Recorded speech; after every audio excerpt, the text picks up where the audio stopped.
Welcome to the Dave Pamah Show, the podcast that revives, restores, and awakens your innermost capabilities. You have the training and the talent to succeed, but do you have the guts to fail? I love what I do. When you love what you do, you want to be the best at it. Today is about the power of you. You will change the world. Find your path to success through the journey of those who have succeeded. And now, your host, Dave Pamah. Hi, welcome back to the Dave Pamah Show. And we're here where we're going to dive into stories of leaders, innovators, and change makers shaping our world. And today, I'm honored to welcome a powerhouse in higher education, Dr. Nicole Hurd. She's the president of Lafayette College, a nationally recognized advocate for student opportunity, and the founder of College Advising Corps, the largest college access organization in the US. She's been a White House a champion of change, a Gates Foundation featured innovator, and now she's stepping into a new role as executive producer of the upcoming PBS docuseries, The Class, premiered March the 18th. Dr. Hurd, welcome to the Dave Pamah Show. Thank you, Dave. I'm so excited to be here. Thank you for having me. Excited to have you here. So, yeah, well, your career has been dedicated to making higher education more accessible. What first inspired you to take on this mission? Well, Dave, I think what inspires me is what inspires you, and I'm sure inspires many of the people that are listening and watching, right? Which is the sense of paying it forward, the sense of giving back, these lives of service that I think we're called to. Yeah. And I think, it really goes back to my dad. My father was a first generation college student himself. His parents did not go into higher education. One of his parents was a recent immigrant to the United States. And, he was this young person full of potential. And because teachers and coaches, people who are really unsung heroes, saw potential in him and encouraged him. And so he went from having very few resources off to college, and it changed his life. That education piece, as you know, it's an engine of opportunity. And he therefore had opportunities he wouldn't have had otherwise. My mom is also a first generation college graduate. And then they, have a family and their kids go to college, and my children will go to college. And once a family has access to education, it changes everything. It changes your ability to have access to healthcare. It changes your participation in civil society in terms of voting and being in your civic community. It changes your economics. It's a lifetime of earnings goes way up, over $1 million in the United States when you have a post-secondary credential. And so it was really an inspiration of watching. My dad had that opportunity. How do I pay it forward? Because these students remind me of my dad. They're young people full of energy and potential, and we need to make sure that potential is realized. Yeah. One I think is interesting that you said was access to healthcare. I would have thought that you'd have access to healthcare anyway, even if you haven't got education, because like babies have access to healthcare, for example. Well, it's interesting. I mean, as you know, healthcare is different throughout the world, and access to it is different. And again, in the United States context, our healthcare system is not easy to navigate. And so if you look at health outcomes, they're actually better when you have access to education. Yeah. And, again, navigating these systems, whether it's their financial systems, healthcare systems, there's all sorts of systems that we all navigate every day. It is actually easier to access things once you have had that education, because part of education is not just the content. It's the self-advocacy, right? It's the ability to use your voice. So I'm a big believer that there's so much that you learn in terms of content, but you also learn really important things in higher education and education writ large around empathy, around using your voice, around teamwork and being with others. And so I do think some of those outcomes are not just because of the direct content, the kind of academic rigor. They're also about skills like empathy and listening and partnering. Yeah, well, soft skills, absolutely. I mean, I probably wouldn't have learned a lot of those. I mean, some people just naturally have them. And I have dyslexia, and apparently soft skills come natural to me. I don't know why, but yeah, interesting to say about teamwork, because I worked as a firefighter. You might have checked up on me a bit, but teamwork is imperative. So what can you tell me about that in education? Yeah, so I mean, again, I think life is a team sport. And while a lot of times in education, we do spend some time reading and writing, there's some solitary pieces of it. But there's also really powerful team pieces to it. Again, I'm on a college campus. I'm here at Lafayette College. And when I walk around, you see students and faculty working as teams in really profound ways. That you see people working on a group project together. They're doing research together. They're out, looking at our environmental studies, our geology team, right? They're out looking in the field together. They're figuring things out together and they're having those conversations. And so again, in a world that feels like we need to know how to do dialogue across difference, and we need to be able to have the ability to question and champion our voices and think about different perspectives. I think education brings that sense of teamwork and that sense of really trying to understand others. That's where that empathy and that compassion come from.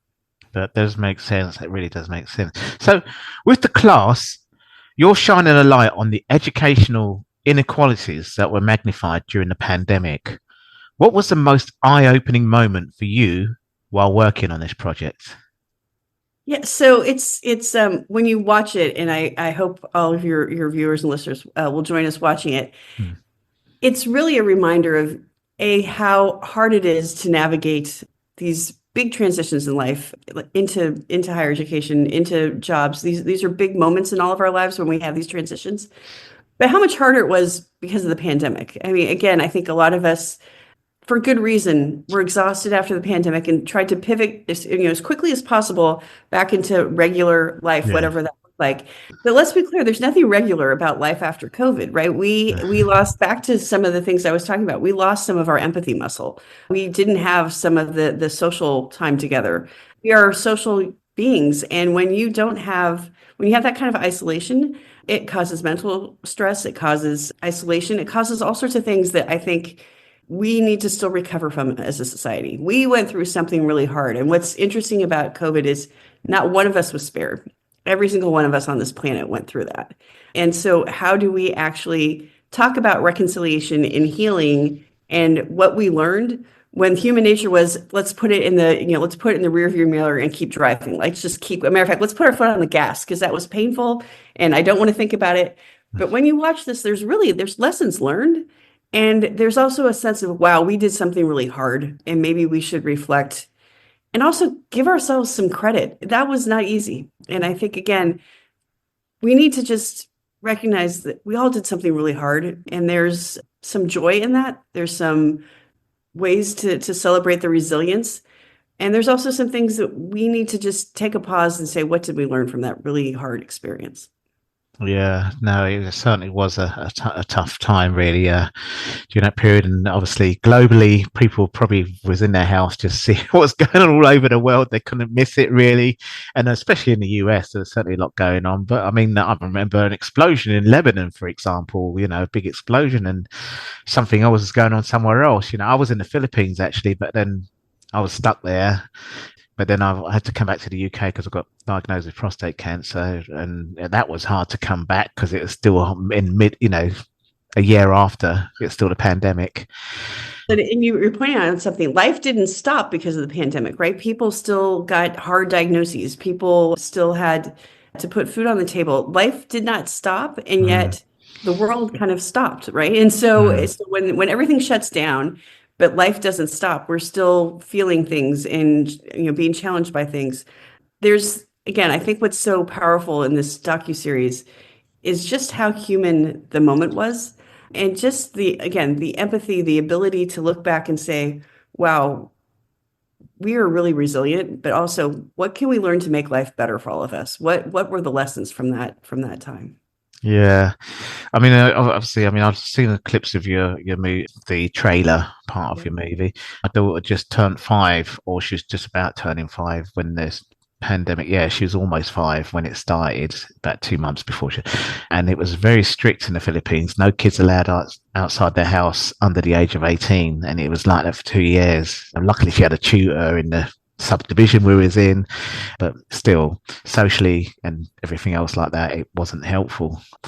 Again, education is a social activity, right? And so you'll see in the series, these are all 17, 18-year-olds. And again, especially in the United States, but I think this is true throughout the world, it's one of those really important transitions in life. It's almost one of those transitions kind of going into adulthood, right? Because after you're done with high school, you're thinking about college, you're thinking about jobs, you're thinking about that next transition.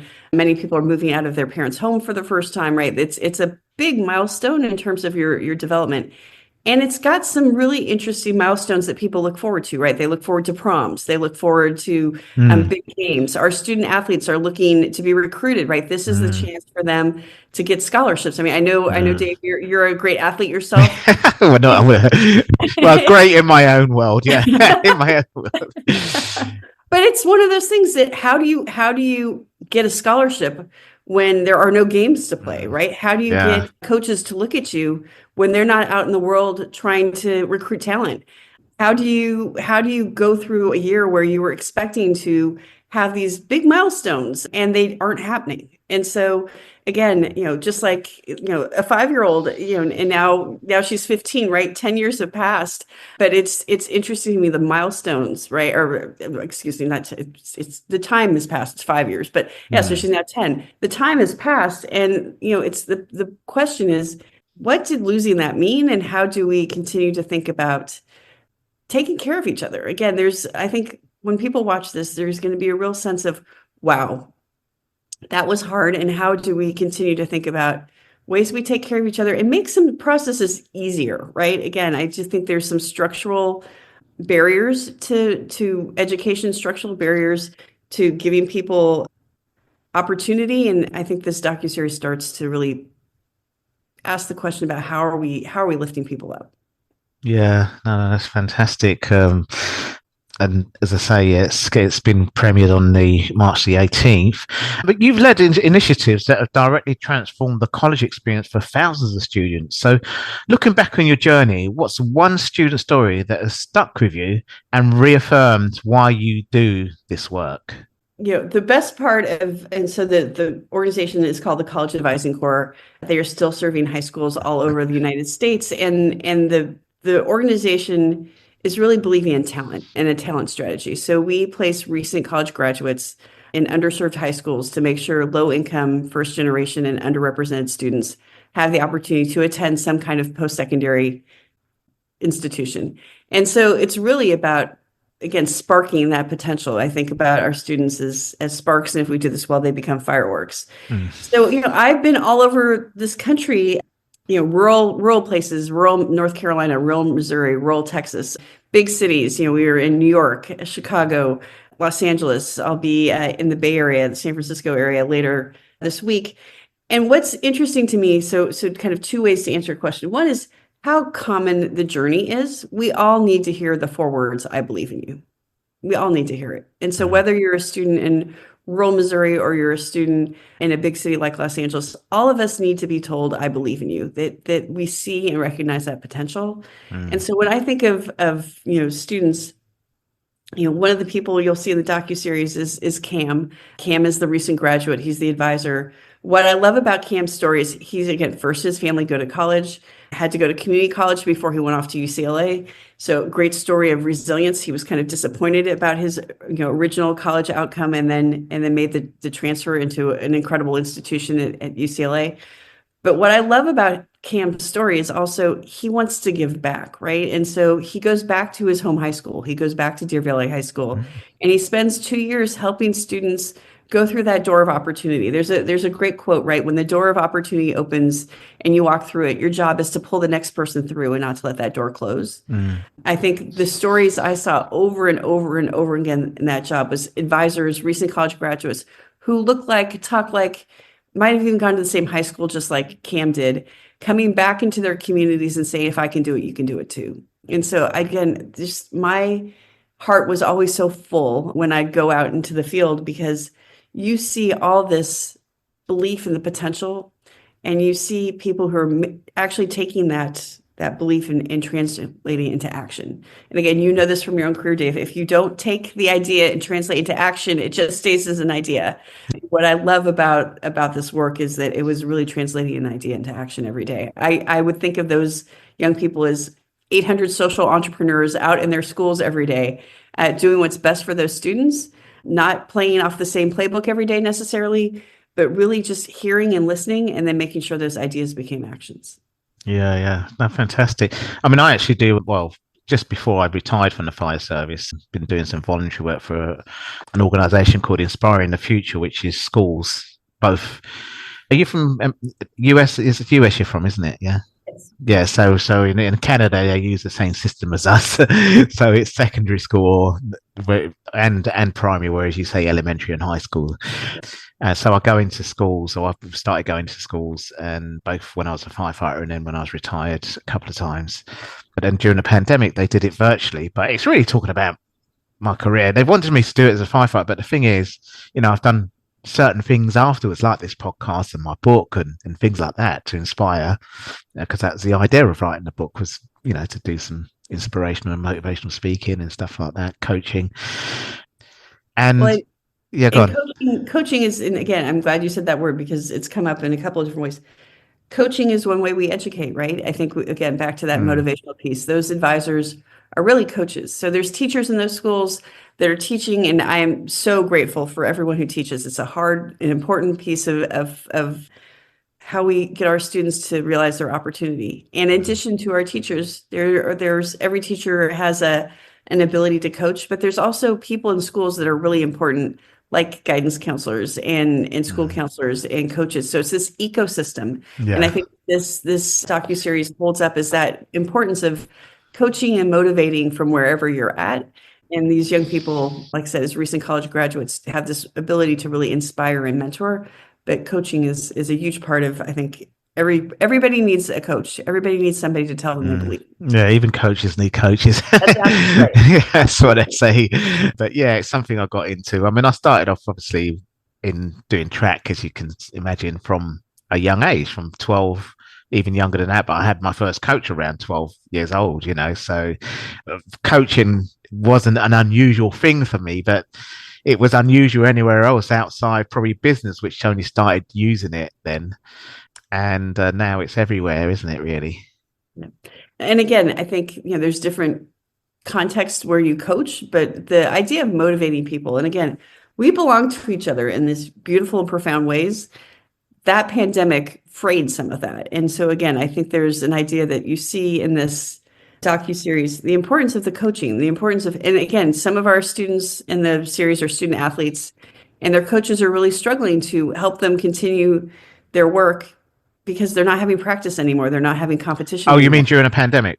Yeah, of course. Yeah, that was difficult. But the other thing you see in the docuseries is even our students who aren't student athletes still are looking for that coaching, right? They're still looking for the motivation. It's very hard to be motivated when you're staring at a screen all day, right? It's very hard to be motivated when you've lost that human connection. And again, I hope people walk away after watching this reminding themselves how important it is to show up for each other, to coach one another, to be there for each other, because you see the fray that happens when we don't have that during the pandemic.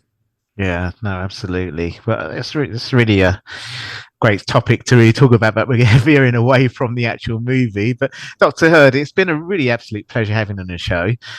Your passion for education and student opportunity is truly inspiring, and I know our listeners will be eager to watch the class when it premieres, or would already have premiered by the time this is released, this podcast, on March the 18th. So thanks again for joining us and for all the work you continue to do in shaping the future of education. Thank you, Dave. That's all for this episode. Thanks for listening, and remember, if you want to support what we do, then share, subscribe, and leave a review over on Apple Podcasts, or head over to my website davepamah.com and click on Rate Show. Well, that's all for now, but I'll see you in the next episode of The Dave Pamah Show.